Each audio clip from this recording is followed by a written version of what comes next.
కూర్చోండి.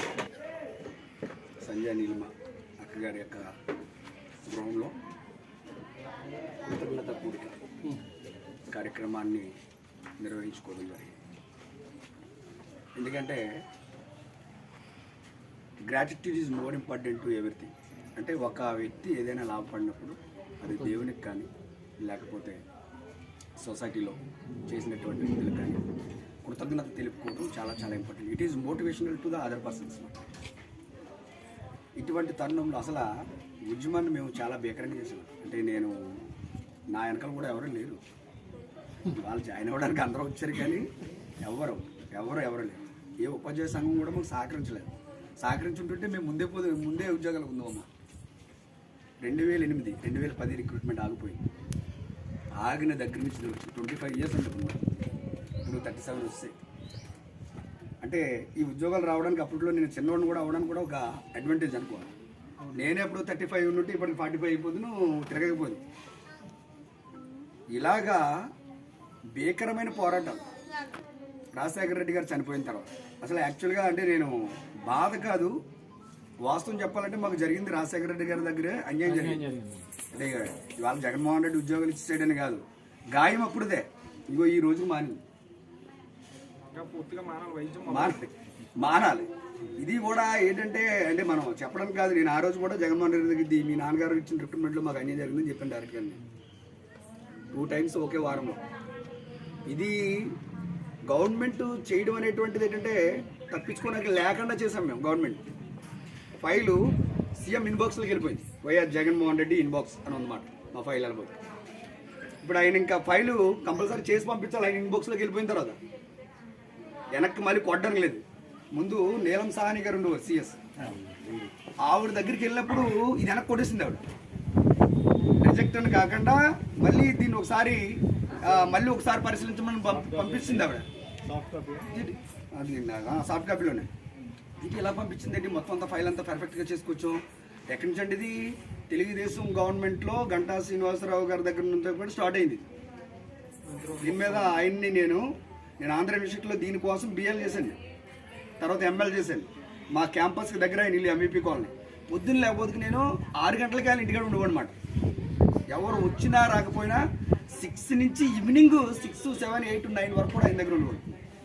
ఈ పని అయ్యేటప్పుడు కూడా గంటా శ్రీనివాసరావు గారు అంటే మన పేర్లు అంటే ఇప్పుడు ఎక్స్ మినిస్టర్ ఆయన నాకు అవుతుంది క్యాబినెట్లో పెట్టినప్పుడు నైట్ నాకు 3 గంటలకు నేను ఆయన కలిసి నేను ఎవరికి డబ్బులు ఇవ్వలేదు, మన అభ్యర్థుల దగ్గర ఎవరి దగ్గర డబ్బులు తీసుకోలేదు. 13 సంవత్సరాల నుంచి కూడా ఏదో మన ఇంటికాడ ఆర్థిక పరిస్థితులు బాగోడు, మా నాన్నగారు కమ్యూనిస్ట్ పార్టీలోంచి రావడం, ఆ సిద్ధాంతాలు మనకు బాగా ఇంట్లో అంటే మేము 6 అన్నదమ్ములు, వాళ్ళు ఎవరికి వంటపట్టలేదు, నాకు బాగా వంటపట్టేసి నాకు. నేను ఆ రోజు అంగర స్ట్రైకులు చేయడం, అంగర స్ట్రైకులు చేసిన తర్వాత చర్లపల్లి జైల్లో పట్టిసేయడం, మళ్ళీ అక్కడి నుంచి మళ్ళీ బెయిల్ పెట్టుకొని మళ్ళీ రావడం. అబ్బో చాలా అసలు ప్రభుత్వం నుంచి ఉద్యోగాలు తెచ్చుకోవడం చాలా కష్టం అంట. ఇవాళ మా వెనకాల వాళ్ళు 144 మంది మిగిలిపోయారు. వాళ్ళకి ఈ రోజుకి ఇంకా ఆర్డర్ లేదు. 6 months అయిపోయింది.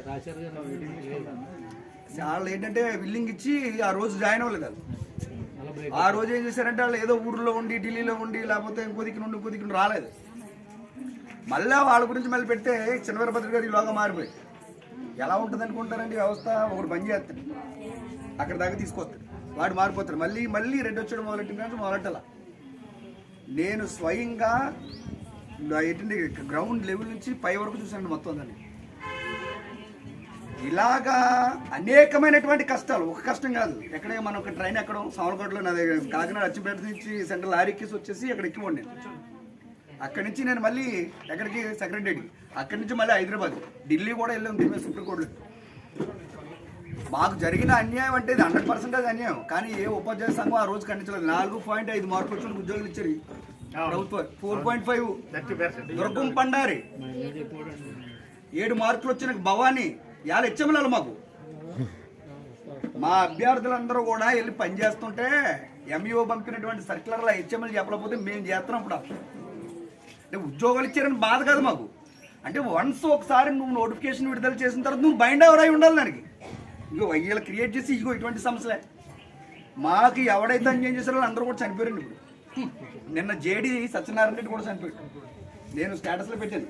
అంటే బాధగా పెట్టలేదు కానీ జేడి సత్యనారాయణ గారు రెస్ట్ ఇన్ పీస్ అని పెట్టి is the recruitment of DSC 2008 person అని పెట్టారు. రాసి టైంలో కూడా పెట్టాను. అంటే ఒళ్ళు మండిపోయి వీళ్ళు కాళ్ళు అట్టుకుంటున్నాను. నేను 5 ముఖ్యమంత్రులు కలిసింది దీనికోసం. విద్యాశాఖ మంత్రి డొక్క మాణిక్యవరప్రసాద్ కూడా మాకు అన్యాయం చేశాడు. నేను అంగర్సాయి చేస్తే ఆయన ఏమన్నాడు అనుకున్నారండి, సత్తే పోతారు 5 మంది ఏమవుద్ది అన్నాడు. అంటే బాధ కాదు, విషయాన్ని అవగాహన చేసుకోకుండా రిక్రూట్మెంట్ చేశారంటే 2008. అది సుప్రీంకోర్టుకి వెళ్ళింది. సుప్రీంకోర్టులో కూడా అదే ఆరాకోర డబ్బులతోటి మళ్ళీ దాన్ని అక్కడ ఏదోలాగా మనం క్లియర్ చేసుకొని వస్తే 2011 లాగా తేల్చుకున్నారు హైకోర్టులో. ఇది 2011, 2021 ఇంకా తేల్చలేదు. అంటే వ్యవస్థలు ఎంత భ్రష్టపట్టిపోయి ఉండిపోయి అంటే నేను చూసి గడలో చాలా బాధ వేస్తున్నారు. మనం ఎక్కడ ఎవరికి కూడా లంచం ఇవ్వలేదు, మనం తీసుకోలేదు, మనం పెట్టలేదు ఎవరికైనా. అంటే ఆనెస్టీగా తిరగడం వాడి దగ్గర కూర్చోవడం. ఆదిమూలపు సురేష్ గారు నాకు బెస్ట్గా పనిచేసినటువంటి ఆఫీసర్లు బ్రహ్మాండమైన ఉన్నారు. అలాగే మంత్రులు కూడా నాకు ఇద్దరు ప్రకాశం జిల్లా వాళ్ళే. గంటా శ్రీనివాసరావు కూడా ప్రకాశం జిల్లా. చాలా బాగా చేసి పెట్టండి పని. గవర్నమెంట్ మారినా మీకు ఉద్యోగాలు వస్తాయని నాకు ఆ రోజు చెప్పాడు. చెప్పి ఇదే ఆదిత్యనాథ్ దాస్ గారు మాకు సెక్రటరీగా ఉండేవారు. తర్వాత ఆయన సిఎస్ఐఏలోగా మనకు సిఎస్ గారు నీలం సాని గారు ఈయన దగ్గరికి వెళ్ళమంటే ఒక ఎమ్మెల్సీ వెళ్ళేవారు కదండి. ఆవిడ మాట ఉండదు వెలుగు మేమేమో కత్తినరసింహారెడ్డి నేను బాగా క్లోజ్ ఉంటాను డైలీ. ఎమ్మెల్సీలు అందరినీ కూడా తీసుకొచ్చి అప్పుడు జగన్ మీద అలగ కార్యక్రమం పెట్టాను. గవర్నమెంట్ మీకు ఫోర్స్లో ఉన్నప్పుడు ఒక కార్యక్రమం చేయాలంటే అసలు చాలా కష్టం. అలాంటిది నిరాహార దీక్ష అని పెడితే ఒక తలపోటు, మనం అంగర్ స్ట్రైక్ పెట్టి మళ్ళీ ఇంకోటి మనం రిలే నిరాహార దీక్షలను పెడితే ఇబ్బంది. దీన్ని ఆలోచించి ఇవన్నీ కూడా మన ఆలోచనలే, మళ్ళీ ఎవరో తెచ్చినవి కాదు. మనకి జగనన్న మీద అలక్కని పెట్టాం. అలక్కని పెట్టి ఫ్లెక్సీ విడుదల చేసినండి నాకు సజ్జల రామకృష్ణారెడ్డి పిఏ నుంచి వచ్చింది ఫోన్. దీంట్లో అలకేటి ఏం జరిగింది మీకు అని. తర్వాత నాకు లేలప్రెడ్డి నాకు ఫోన్ చేశాడు. లేలప్రెడ్డి మొన్న ఎమ్మెల్సీ ఇచ్చాడు. వీళ్ళందరూ ఫోన్ చేసి నన్ను అర్జెంట్గా ఆఫీస్కి రాను. ఆఫీస్కి రావడం కదన్నా మేము మాకు జెన్యూన్ మా ఫైల్ మీకోసం.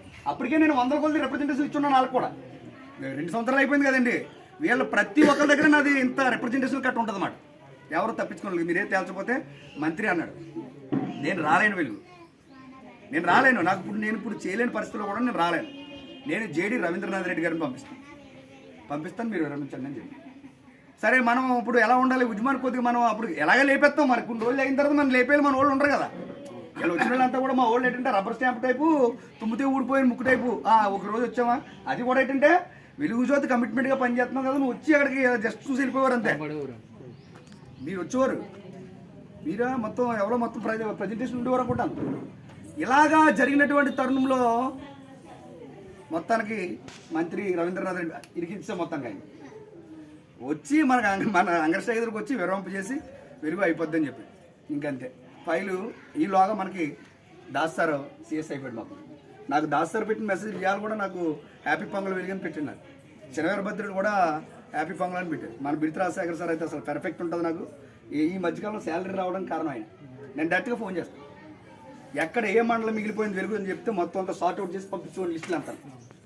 మీకు అంటే ఈ శాలరీలు రావడంలో కానీ ఇప్పుడు దాకా మమ్మల్ని పట్టించుకోకపోయినా పర్లేదు, ఉపాధ్యాయ సంఘాలు ఇప్పుడు ఇటువంటి విషయాలు కూడా పట్టుకోపోతే రేపు పొద్దున్న మా వాళ్ళు ఎలా ఉంటారండి వెనకాల.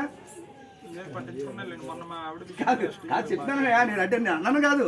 ఇప్పుడు మేము ఉద్యోగస్తులు అవ్వకని చెప్పు మమ్మల్ని పట్టించుకోపోయినా పర్లేదు. మేము మీ ఫీల్డ్లోకి వచ్చాం. ఇప్పుడు మమ్మల్ని మీరు తీసుకుపోవాలి కూడా. డిమాండ్ కాదు. ఇప్పుడు మేము ఆల్రెడీ అసోసియేషన్ పెడుతున్నాం. అసోసియేషన్ పెట్టి మినిస్టర్ని పెట్టి అందరు ఎమ్మెల్సీని తీసుకొచ్చి ఆల్ ఎస్టీయూ, అలాగే పిఆర్టీయూ, అలాగే యూటీఎఫ్, అలాగే ఇంకా ఏ అయితే సంఘాలు ఉన్నాయో ఈ అన్ని సంఘాల ప్రెసిడెంట్ సెక్రటరీలను కూడా మేము కూర్చోబెట్టి ఫస్ట్ మా డిమాండ్ పెడితేనే మీరు మా దగ్గరికి వచ్చి మీరు డొనేషన్ కానీ ఏమైనా ఇచ్చేది. ఎందుకంటే మాకు ఇప్పటికే అన్యాయం జరిగిపోయిందనే. 4.5 మార్కులు వచ్చినప్పుడు ఇవాళ ఇచ్చాం మా దగ్గర 70,000 చేద్దాం వాడికి. అంటే మాకు మిమ్మల్ని ఏమంటలేదు, అంటే బాధ మా బాధ. ఇప్పుడు కూడా మమ్మల్ని తోడుకొని వెళ్ళకపోతే మీరు తోడుకెళ్ళకపోతే మేము కొట్టుకుని మరి ఆ క్రెడిట్ కూడా మళ్ళీ మాకు వస్తుంది. ఇవాళ ఇప్పుడు మాకు ఉద్యోగాలు వచ్చిన తర్వాత అన్ని సంఘాలు మేము చేసాం మీరు చేశారు. ఒకసారి మీరు ఆత్మహత్య చేసుకోండి. ఎవరు చేయలేదు. అక్కడ ఉన్నట్టు ఎమ్మెల్సీ అందరూ కూడా తెలుసు, మంత్రి కూడా తెలుసు. కరోనా నాకు వచ్చి 30 days నేను ఉంటే వెలుగు కారు దిగి నాకు వచ్చి మంత్రి మాట్లాడాడు, ఎలా ఉందరా నీకు కరోనా వచ్చిందని కదా అని.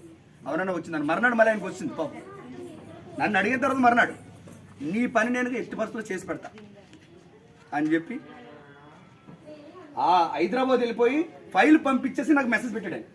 వెలుగు ముఖ్యమంత్రి కూడా ఈ ఫైల్ వెనక పంపనీ కంటే రాసిన పెట్టిన మెసేజ్ ఈ రోజు కూడా ఉంటుంది.